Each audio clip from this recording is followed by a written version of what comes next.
ही आपली नवीन विहीर आणि पाळणे टाकायसाठी कुठं टोकणा लावली बघून अजून एक काय नाही होतं जाऊन जाईल. आता आपला सगळा बारकाईनं आपण इथे घेऊन आलो आहे. तुम्ही बघू शकता आपण सीडी पण ठेवली आहे आता खाली उतरायला. आता आपण बघूया आता ठेवणावर घ्यायचं का बिना ठेवणाची. इकडे बघा इथे कुठ टोकणं लावले आहे. बघून घ्या आता कुठ कसे टोकता. बघा मित्रांनो आता ही आपली नवीन विहीर आहे. आता हिला आपण बांधून घेऊ. तुम्हाला जर बघायचं असेल तर चॅनलला सबस्क्राईब करून ठेवा.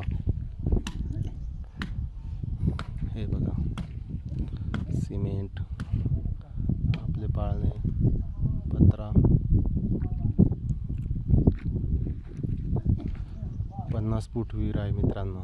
बघून घ्या पाणी किती वरती लागलेलं आहे आणि सगळा टेकडाचा भाग आहे इकडं.